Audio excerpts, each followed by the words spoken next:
मलिक क़य्यूम साहब जो कि अटॉर्नी जनरल हैं, उन्होंने एक अग्रीमेंट जारी किया है, आप लोगों का अग्रीमेंट, जिस पे आप दोनों के दस्तखत हैं, जिसमें आप लोगों ने कहा है कि वो आप सेटिस्फाई हैं और आप लोग मुल्क 10 साल तक नहीं आएंगे। आप लोग तो इससे इनकार करते रहे हैं। मैंने कभी नहीं इनकार किया, आज तक मैंने इनकार नहीं किया, लेकिन मैंने क्योंकि एग्रीमेंट नहीं देखा, हाँ, तो जो क्या जारी किया है, तो वो जब वो देखेंगे तो पता लगेगा।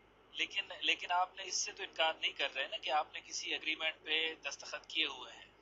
मैंने हमेशा कहा कि अपने एक जबरदस्ती बंदूक की नोक पर कोई चीज कैदी के साथ करवाई जाए तो क्या है, ये तो मैंने हमेशा ये कहा है। लेकिन उसके बाद जब आप सऊदी अरब में थे, वहां से जाते हुए भी आपने एक अंडरटेकिंग दी है 26 जनवरी 2003 को, जिसमें आपने ये लिखा है, आपने 4 दस्तखत किए हैं, उसमें आपके दस्तखत तो मुझे बताइए आप जरा कि मैं जिंदगी मौत के मर्ज में मुब्तला हूँ और मुझसे अपना दस्तखत करवाएं कि जी आपको तब जाने, मुशर्रफ ने कहा है कि आपको तब जाने देंगे कि जब आप अपना ये आप पाकिस्तान जाएंगे। बताइए कि मैं अपनी जिंदगी को बचाता क्या करता। नहीं, उसमें आपने अंडरटेकिंग दी है कि आप जाना चाह रहे हैं अमेरिका, क्योंकि आपको इलाज कराना है और उसके बाद आप सऊदी अरब वापस आ जाएंगे।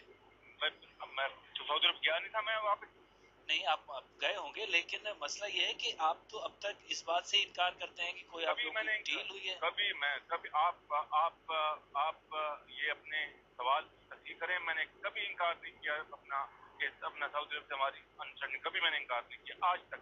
हमेशा कहा कि बंदूक की नोक पर जो मायदा कराया जाए उसकी क्या चीज है, क्या चीज है, ये कहा। आप ये कह रहे हैं कि सऊदी हुकूमत ने आपसे बंदूक की नोक पे ये लिखवाया? नहीं जनाब साहब, आप फिर आप तस्दीक करें। लांडी जेल की कैद में, लांडी जेल की कैद में, तो लांडी जेल की कैद। अच्छा, इस मुआहदे में एक चीज ये लिखी हुई है आपने जिस पे दस्तखत किए हैं कि कोई जेंटलमैन है, कोई एक साहब है, उनको आप उन पे ट्रस्ट कर रहे हैं, उन पे एतबार कर रहे हैं कि वो आपके बिहाफ पे ये सब कुछ कर रहे हैं, तो वो जेंटलमैन कौन है, किसका नाम लिया जा रहा है? किसी का मैंने मुआहदा को नहीं देखा। आप देखिए, मैंने माजी में कही, मैंने उसको दोहराया। जब मुआहदा कोई ऐसी बात कागज में देखूंगा तो फिर जवाब दूंगा। मैंने जो माजी में आज तक बात की उसी का जवाब मैंने दिया। अच्छा, आपने जिस चीज पे दस्तखत किए थे, जो आप कह रहे हैं कि बंदूक की नोक पे करवाया गया, उसमें क्या था लिखा हुआ? मुझे कुछ याद नहीं है, इन्होंने क्या लिख दिया हो मुझे क्या पता, आप बताइए। मैं आपको ये कह रहा हूँ, मैं अब तुमरो साहब, आप मेरी बात पे क्यों नहीं आप इतबार करते हैं कि जब एक कैदी से जिसको सलाखों में बंद किया और बंदूक की नोक पर ये कहें कि ये करो, वरना तुम्हारे खानदान से ये करेंगे, तो कैदी की क्या हैसियत होती है, उस मौत की क्या हैसियत होती है? कैदी की तो कोई हैसियत नहीं होती है। जो लोग आइन तोड़ते हैं, जो कौम जो वादे को अपना तोड़ते हैं, उनकी क्या हैसियत है कि वो ऐसी बात करें? उनको क्या हक पहुंचता है? उनको बिल्कुल आपके बकौल सही है कि हक नहीं पहुंचता। ये बात है, लेकिन ये बात तो है ना कि जो मुल्क के सियासतदान होते हैं और जो वजीर आजम होते हैं और जो रहनुमा होते हैं, वो ऐसी मुश्किल घड़ियों में रुकते हैं।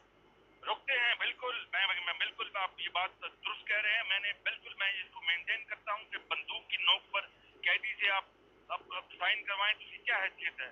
अब जब ये मुआहदा बकौल हुक्मरानों के सामने लाए हैं, वो क्या आप ये समझते हैं कि 10 साल गुजरने से पहले इस मुआहदे की मौजूदगी में आप मुल्क जाएंगे? और इस मुआहदे की कोई हैसियत नहीं है, इसकी कोई बुनियाद नहीं है, इसकी कोई इखलाकी कानूनी कोई इसकी हैसियत नहीं। सजा भुगतेंगे जाके जो गवर्नमेंट को कोशिश कर रही है कि मेरे खिलाफ कोई सजा नहीं है। तुमरो साहब, आपके पास हकायक नहीं है। बिल्कुल नहीं, मैं मेरे खिलाफ कोई सजा नहीं है, कोई मुकदमा नहीं है। आपके खिलाफ नहीं कह रहा हूँ, मैं ये कह रहा हूँ कि नवाज शरीफ साहब जाके क्या सजा भुगतेंगे?